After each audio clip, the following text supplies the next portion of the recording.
Buenas, ¿qué tal?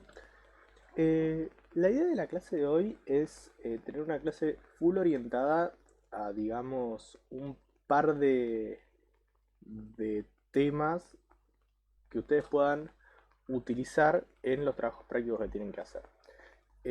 Son más que nada algunos detalles de manejo de temas de redox y de potencial que van un poco más allá de balancear reacciones y saber si son espontáneas o no en sí, sino análisis un poco más cualitativos. Pero lo bueno que tiene es que vamos a poder ver cómo usar este tipo de cosas, fundamentalmente la herramienta del potencial, en dos, digamos, ramas de la química completamente diferentes, como son la química inorgánica y la química biológica. Y además poder hacer ciertos análisis sin la necesidad de empezar a plantear cuentas o reacciones químicas muy engorrosas, ¿sí? Que es un poco lo que yo quiero que logren hacer en el trabajo práctico. Entonces, vamos a ver dos, digamos, dos ejemplos gráficos de utilización de potencial. Como dije antes, uno relacionado con la química inorgánica, otro relacionado fundamentalmente con la química biológica, que es quizás los dos, si agarramos los temas del trabajo práctico, los podemos dividir en esos dos campos normalmente. Los que estén, normalmente las cosas más relacionadas a la industria e incluso al medio ambiente, aunque sea en medio contradictorio, va a estar más relacionado con la química inorgánica, mientras que lo relacionado con alimentos y con medicina va a estar mucho más relacionado a la química biológica. Eh, Igual estas cosas pueden invertirse. ¿Sí? Con esto no estoy diciendo que si tienen el tema reacciones redox en los alimentos, tienen que sí o sí dedicarse a la química biológica, sino que es, digamos, lo que yo pienso que se van a encontrar. Bien, entonces, empecemos. Lo primero que vamos a ver es esto que se conoce como diagramas de Frost. ¿Qué es un diagrama de Frost? Es un diagrama en el cual en el eje X se colocan los números de oxidación y en el eje Y se colocan los potenciales. En realidad, primera aclaración que hacemos, en el eje Y no están exactamente los potenciales, sino los potenciales multiplicados por un par de valores, porque en realidad me da algo llamado energía libre.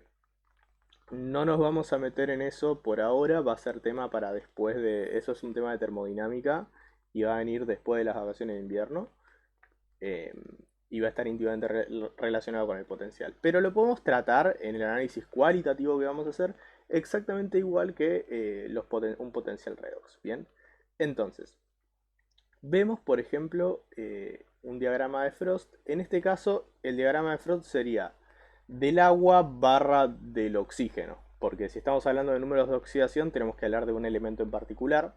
No podemos hablar de una molécula. Pero ya vimos, digamos, desde casi el principio de la materia con la parte de ácido-base y eso, que los elementos en diferentes estados de oxidación no es que aparecen solos, no es que yo puedo tener oxígeno en estado cero, siendo simplemente un átomo de oxígeno en estado cero, y después oxígeno en estado de oxidación menos 2. Estado de oxidación es lo mismo que número de oxidación. En estado de oxidación menos 2 y que también sea un átomo. No, o sea, el oxígeno en estado cero es la molécula de oxígeno 2, mientras que el oxígeno en menos 2 normalmente es el agua, ¿sí? O está formando otros compuestos. Y así con todos los elementos. Entonces recuerden, el cambio en el número de oxidación no está solamente asociado al cambio en el número de oxidación, valga la ultra redundancia que acabo de decir, sino también está asociado a lo que le decimos un cambio de especie, o sea, cambia el compuesto químico. Bien, entonces, ¿qué tenemos acá? Tenemos los tres principales números de oxidación del oxígeno. Número de oxidación menos 2, que lo conocemos bien. Número de oxidación menos 1, que no lo conocemos tan bien, pero lo hemos dado como ejemplo de excepción de las reglas del número de oxidación, que es que cuando el oxígeno está formando peróxidos, dígase agua oxigenada, tiene número de oxidación menos 1. Y el oxígeno en estado de oxidación cero, que es el oxígeno 2. Entonces, se colocan en el eje X los números de oxidación y en el eje Y los potenciales. Y se, digamos, ubican cada una de estas especies dependiendo su potencial de reducción. Algo que vimos ya hace 2 clases en realidad, porque hubo una clase de explicación de TP en el medio. Pero básicamente el video anterior de los que aparece en el canal explica, si no me equivoco, qué es un potencial redox, ¿sí? Un potencial de reducción. ¿Qué es lo primero que nos encontramos? Que tenemos dos gráficos, digamos, dos caminitos, dos liñitas, o sea, tenemos el gráfico duplicado, por así decirlo. ¿Por qué tenemos el gráfico duplicado? Porque sabemos de la primera clase de reacciones redox que las reacciones redox son diferentes si yo las hago en medio básico que si yo las hago en medio ácido. Y eso no solo difiere en cómo balanceo la reacción, sino que también va a cambiar los potenciales. Las reacciones redox se balancean diferente en medio ácido que en medio básico, fundamentalmente porque los potenciales redox son diferentes en medio ácido que en medio básico. El potencial depende del pH, ¿sí? Depende de a qué pH me encuentro. Entonces, en medio ácido vamos a tener esta linita roja, mientras que en medio, esto está al revés. Esto es para en medio ácido y esto es para en medio básico. O sea, fíjense que en medio ácido esto no puede existir, ¿no? Está este cartelito al revés. Así que esto es en medio ácido y esto es en medio básico, ¿sí? Ojo con eso. Bien, eso está sacado de internet, no lo hice yo. Bien, entonces, ¿cómo leemos este diagrama de Frost? Las cosas que están más arriba y más a la derecha son más susceptibles a la reducción y son más estables frente a la oxidación. ¿Eso qué quiere decir? Que si yo agarro el oxígeno 2 no lo voy a poder oxidar, sino que se va a tender a reducir. ¿Por qué? Porque está súper arriba y súper a la derecha, siempre en comparación, obviamente, con las otras especies, ¿no? Eso sería el extremo derecho. ¿Qué pasaría en el otro extremo? Yo tengo en medio ácido, considero que tengo molécula de H2O, en medio básico considero que tengo oxidilo OH-, porque en medio básico digo que tengo OH- y no H2O, es algo que les voy a dejar para que piensen porque lo vimos y tiene mucho que ver con el equilibrio ácido-base. Entonces, para ambos el oxígeno tiene el número de oxidación -2. Y ambos nos dan el efecto contrario. Son prácticamente imposibles de reducir, al menos frente a estas otras especies. Y en realidad frente a cualquiera, porque el oxígeno es muy complicado que agarre un número de oxidación más chico. Son prácticamente imposibles de reducir y son mucho más oxidables que las otras especies. ¿Qué es? Entonces, podemos ver en un vistazo muy rápido cuáles van a ser las especies más estables frente a los diferentes procesos. ¿Sí? Es simplemente vemos este gráfico y vemos arriba a la derecha, abajo a la izquierda. Entonces, se los voy a anotar acá. Cuanto más me acerco a esta esquinita, es difícil.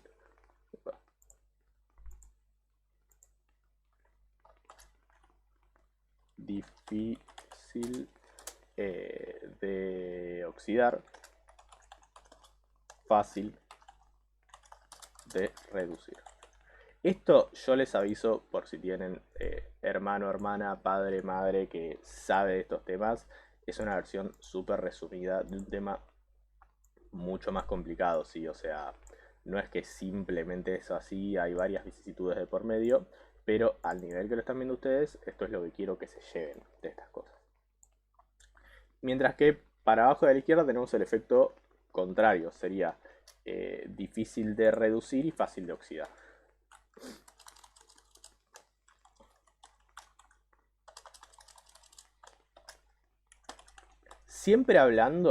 siempre hablando en relativo a las otras especies que aparecen en el diagrama.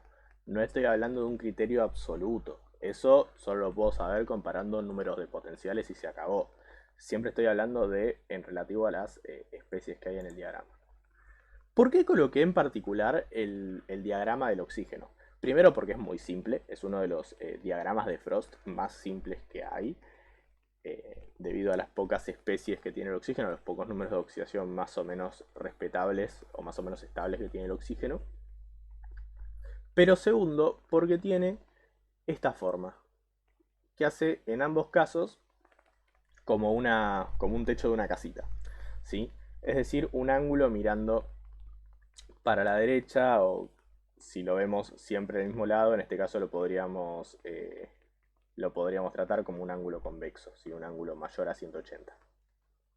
Bien, ¿por qué nos importa eso? Porque cuando el diagrama de Latimer, perdón, de Latimer no, de Frost, hay otros diagramas, así que perdónenme, cuando una especie en el diagrama de Frost tiene esta formita entre las dos líneas que las unen, lo que significa es que es inestable o relativamente inestable.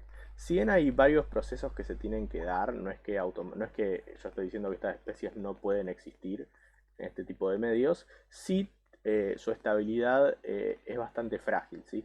Entonces, cuando forman este tipo de ángulos, las especies se consideran bastante inestables. Cuanto más mayor a 180 es el ángulo, siempre mirándolo desde acá, más inestable es esa especie, ¿sí? O sea, más tendencia a no existir tiene esa especie. Y lo que vemos acá es que el agua oxigenada, H2O2, es una especie bastante inestable en comparación, obviamente, con el agua y con el oxígeno. Y esto es bastante así. De hecho, el aguarrás o el agua oxigenada que compra tiene una vida útil relativamente corta. ¿Por qué? Porque es inestable en ambos pHs, incluso mucho más inestable en pH básico que en pH ácido, ¿sí? Esas son las dos cosas que quiero que ustedes puedan ver en un diagrama de Frost de querer utilizarlo en un TP. Eh, que cuanto más arriba y más a la derecha es más difícil de oxidar y más fácil de reducir, y que si se forma esta especie de casita, este ángulo mayor que 180, significa que esa especie es inestable en comparación con las otras. ¿Sí? Hay muchas más cosas para analizar en estos diagramas. No nos vamos a meter mucho con la pendiente de, de los gráficos y qué significan y bla. No nos vamos a meter, solo les digo que existe. Bien, entonces, lo que podemos ver es esto en un diagrama, en diagramas en realidad, más complejos, como son los diagramas de los halógenos. ¿Por qué por qué planteo los diagramas de los halógenos frente a cualquier otro diagrama que podría haber elegido? Primero y principal porque son especies muy estudiadas las de los números de oxidación de los halógenos, porque son elementos con bastantes números de oxidación, entonces para salir un poco de la simpleza. Y tercero por algo que vamos a ver en breve. Entonces, acá tenemos los diagramas de Frost para cloro, bromo y yodo. O sea, el segundo, tercer y cuarto halógeno. ¿Sí? Eh, Todos más o menos tienen recorridos parecidos. El cloro tiene más números de oxidación que los otros dos. Eso se ve claramente por la cantidad de puntitos que tengo. Pero digamos que todos tienen recorridos más o menos parecidos. ¿Sí? Tengo una especie muy oxidada con número de oxidación 7. Por consiguiente va a ser una especie difícil que se pueda oxidar más y fácil que se pueda reducir en comparación con las otras. Y especies muy reducidas como son los uros, digamos, cloruro, bromuro, yoduro, los iones halógeno menos. ¿Sí? ¿Qué me interesa que veamos de acá? Fíjense que en medio ácido y en medio básico el diagrama es diferente, pero ahora lo que cambia no son solo los potenciales en relativos, sino la forma que tienen los ángulos de algunos compuestos, de algunas especies, perdón. Fundamentalmente, el ángulo que se forma a partir de los dialogenuros en cada caso. ¿Qué vemos acá? Fíjense que en medio básico, que es lo que está acá abajo, esto me forma una casita, por así decirlo. ¿Sí? O sea, tengo la misma forma que para la oxigenada antes. Mientras que en medio ácido tengo lo contrario, tengo un ángulo menor que 180. ¿Ven esto? ¿Qué significa eso? Lo contrario. Significa que esa especie es estable. ¿Sí? Cuando yo tengo un ángulo menor que 180 en alguna especie, en algún número de oxidación, me indica la estabilidad de esa especie. Y esto es interesante porque ¿qué me está diciendo esto? Me está diciendo que en medio básico, los dialogenuros, cloro 2, bromo 2, yodo 2, lo que hacen es generar una reacción en la cual el mismo compuesto se oxida y se reduce, lo cual creo que hemos visto ejemplo de eso. Es decir, yo pongo cloro 2 en medio básico y lo que va a hacer, lo que me va a terminar apareciendo es cloro menos y ion hipoclorito. Y lo mismo con cada uno. O sea, se va a dividir, entre comillas, no es una disociación, sino que es como una doble reacción en ambas especies. Ahora, si yo hago lo opuesto, exactamente lo opuesto, es decir, colocar cloruro e hipoclorito, fíjense que está protonado porque el medio es ácido, cloruro e hipoclorito en un medio ácido, lo que van a hacer va a ser reaccionar ambos y formar cloro 2. Y es una reacción súper interesante porque es muy instantánea. Sí, o sea, esto es un trabajo práctico que hacemos mucho en la facultad. Nosotros no lo haríamos porque el gas cloro 2 es tóxico, pero es una reacción súper espontánea. De hecho, es el motivo por el cual nunca deben mezclar lavandina con algún medio ácido, porque la lavandina justamente lo que tiene son cloruros e hipocloritos. La lavandina es una dilución de hipoclorito de sodio. Tiene hipocloritos y cloruros, y si ustedes lo meten en medio ácido, automáticamente lo que van a generar es gas cloro, y el gas cloro es altamente tóxico. Pero es una propiedad de los halógenos, esto, lo de dividirse entre comillas en medio básico y lo de reaccionar, volver a reaccionar y formar el dialogenuro en medio ácido. ¿Sí? Después, bueno, están el resto de las especies, que algunas son más estables que otras. Eh, por algo las principales especies por algo las principales especies o las más conocidas siempre son las más oxidadas, porque suelen ser más estables. Pero esta característica, nada, está bueno que la vean, y lo que está bueno es que se ve muy claro en este diagrama. ¿Sí? Entonces, eso es todo lo que quiero que sepan de diagramas de Frost. Eh, que nada, es una manera visible o una manera más directa de ver ciertas propiedades redox. ¿Sí? Bien, ahora metámonos con la parte de química biológica, que no va a tener nada que ver con esto, pero tiene dibujitos. ¿Qué vamos a ver? Vamos a ver dos procesos biológicos, quizás fundamentales, y si no me equivoco, los deberían haber visto mencionar al menos uno de estos. Uno es la cadena de respiración celular, que es digamos, la manera en la cual eh, las mitocondrias generan energía en forma de ATP. Y la otra es la fotosíntesis oxigénica, que la fotosíntesis, bueno, es la manera en la cual las células vegetales obtienen energía, también con la forma de ATP. Si no están muy familiarizados con alguna de estas dos cosas, quédense tranquilos y tranquilas. Yo tampoco pretendo que lo sepan, de hecho excede a mi materia, pero creo que está bueno que veamos que tiene una relación estrecha con el tema del potencial y el tema de las reacciones de óxido-reducción.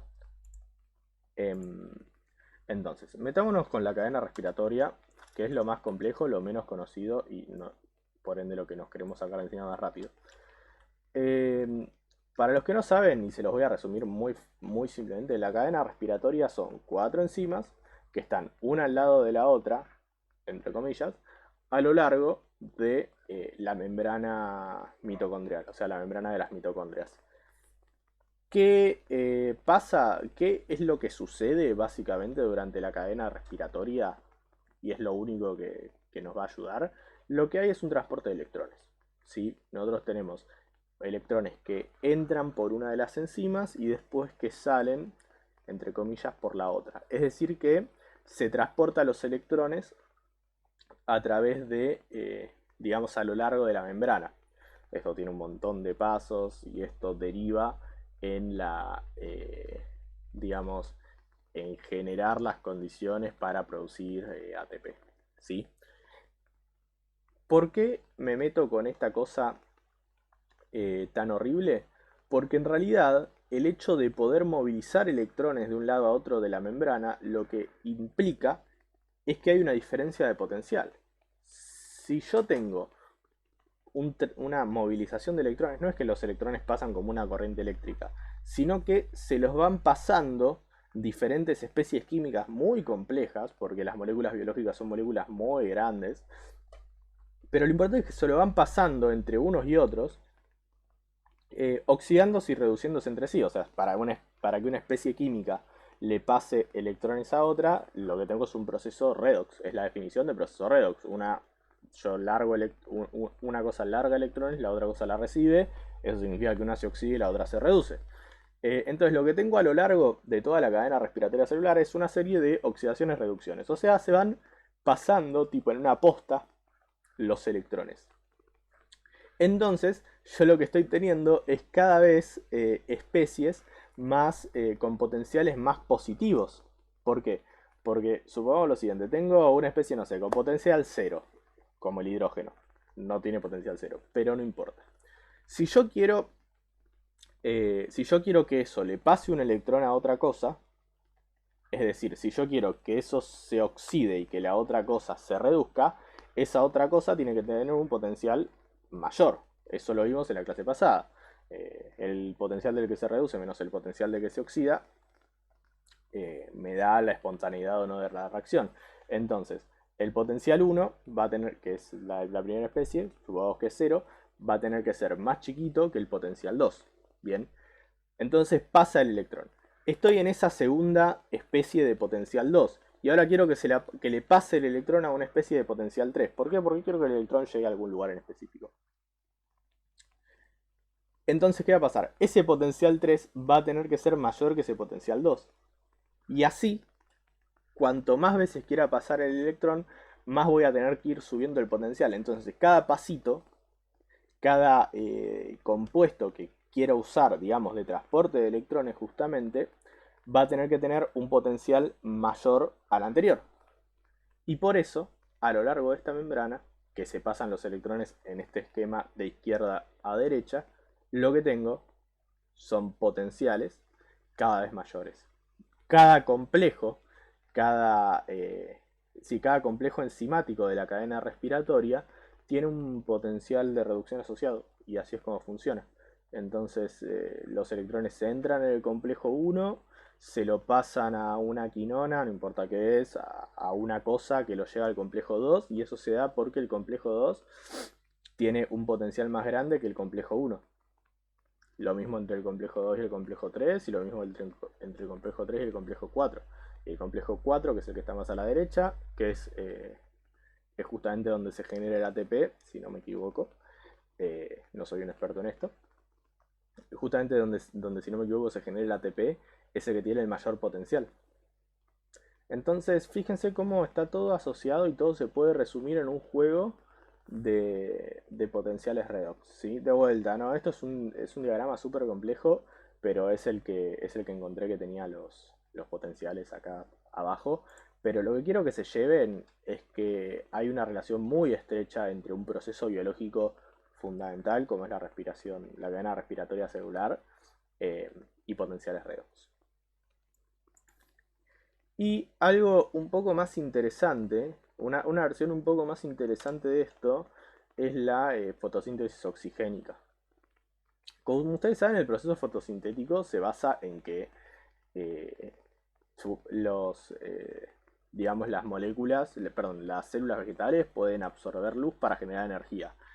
Y todo esto suena suena hasta un poco intuitivo, primero porque nos lo enseñan desde el jardín de infantes, y segundo porque tenemos la luz solar, o sea, la luz en general muy asociada a la energía, como si fuera toda una gran pantalla solar. Pero en realidad no funciona de esa manera, no es que es una transición directa entre absorbo la energía del sol y esa energía la uso para generar ATP, almacenar glucosa o lo que sea. Sino que hay un proceso muy interesante que es el siguiente.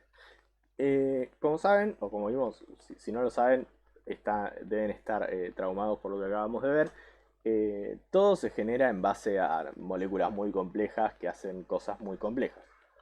Pero esas moléculas, grandes, enormes, siempre están ordenadas en base a un potencial. Entonces, ¿cómo funciona la fotosíntesis? La fotosíntesis funciona cuando un sistema muy complejo de átomos, que se llama un fotosistema justamente, absorbe luz. Eso es un fotón, no importa lo que es ahora. Ese fotosistema tiene un potencial de más o menos 1 volt, ¿sí? O sea, positivo. Es una escala inversa. Fíjense que acá tengo el positivo y acá tengo el negativo. ¿Y cuál es la gracia? Yo quiero que esa luz que entró, que eso básicamente lo podemos tomar como que entra un electrón, ese electrón que entró, este sistema lo logre pasar a digamos, a una molécula que tiene al lado. Ahora, ¿qué pasa? Si esto tiene un potencial súper positivo, no va a tener una tendencia a oxidarse, sino una tendencia a reducirse. ¿Sí? O sea, eso es lo que acabamos de ver. Las cosas que tienen potenciales positivos o potenciales más altos tienen una tendencia mayor a recibir los electrones que a entregarlos. Entonces, ¿por qué la naturaleza tan sabia pone el primer paso de esta cadena acá? Bueno, porque yo necesito que esté en ese potencial para recibir el electrón de la luz. De la luz, entre comillas. Hay un proceso en el medio, una reacción redox en el medio, tiene que ver con el agua, no importa. Pero yo necesito ese potencial para que justamente sea apto receptor, porque primero lo tiene que recibir. Si estuviera de entrada en un potencial muy negativo, no podría recibir ese electrón. De vuelta, si no repasen todo lo que acabamos de ver, que cuando los potenciales son muy negativos, las cosas entregan electrones, no es que los reciben. Cuando los potenciales son muy positivos, son más aptos receptores de electrones. Eh, receptor de electrón, reducirse, donador de electrón, oxidarse. Entonces, ¿qué pasa? Yo necesito que eso tenga un potencial positivo. Pero al mismo tiempo necesito que tenga un potencial negativo como para después ese electrón trasladarlo a otras cosas. Y la verdad que es complicado irse a potenciales más, digamos, irse a potenciales cada vez más positivos con cualquier tipo de moléculas.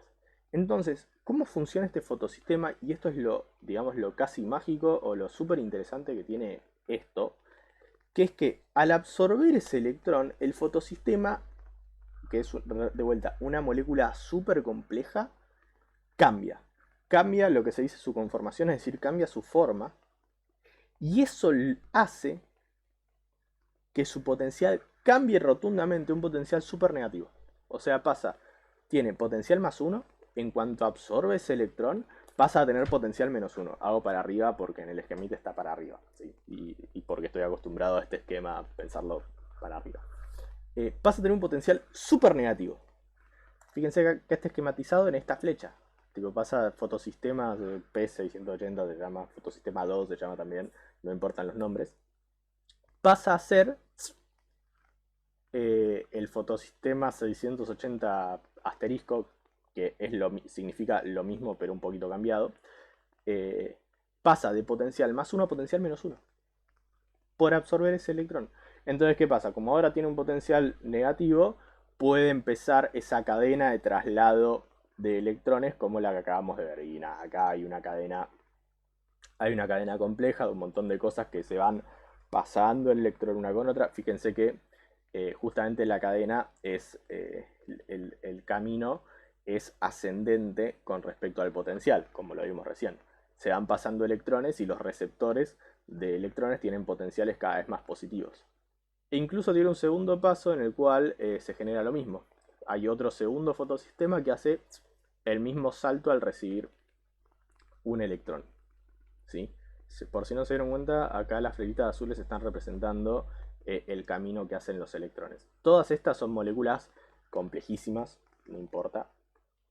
Pero lo que está bueno que se lleven es que todo lo podemos de vuelta resumir en un jueguito de potenciales y que toda la justificación la encuentra en, qué tiene un potencial mayor, qué tiene un potencial menor. Y nada, y en el caso de la fotosíntesis, particularmente interesante que hay una molécula que puede cambiar su potencial rotundamente solo recibiendo un electrón. Esas cosas solo pasan en la biología. O sea, lo que tiene la química biológica es eso, son cosas que el hombre por sí no puede generar, es complicadísimo. Eh, bien, eso va a ser todo por hoy. Era básicamente, miren, esto quedó de Trepper. Era básicamente para que tengan un pantallazo, digamos, de dos mundos diferentes en los cuales los sistemas, los potenciales redox explican características. eh, y todo esto con la idea de que los y las ayude a realizar el trabajo práctico sin necesidad de que esto, no estoy diciendo quiero que me hagan un diagrama de Frost o quiero tal cosa o quiero la cadena respiratoria, sino para que vean que se puede relacionar diferentes procesos con cosas, con algo tan simple como los potenciales y qué cosa tiene un potencial más positivo y qué cosa tiene un potencial más negativo. ¿Sí? Entonces, con todo esto, la conclusión es que lo importante de los procesos redox no es saber balancear reacciones, sino saber usar los potenciales. ¿Sí? Bien. Entonces, eso va a ser todo por hoy. Em, Esta debe ser, si no me equivoco, va a ser la última clase que deberían ver antes de las vacaciones de invierno. Así que espero que tengan tiempo de ponerse un poco al día con la materia, que está bueno porque, o sea, digamos que la parte buena, entre comillas, de esta situación es que al no tener las evaluaciones tradicionales, eh, como estamos acostumbrados, podemos ver temas un poco más complejos que en cierto punto, por más que a la mayoría quizás no le interese la ciencia en general, son en sí más interesantes que ponerse a hacer cálculos de pH o ponerse a balancear reacciones redox. O sea, yo creo que esto es más interesante objetivamente que las cosas que vimos con anterioridad. Así que, bueno, que tengan buenas vacaciones y hasta la próxima.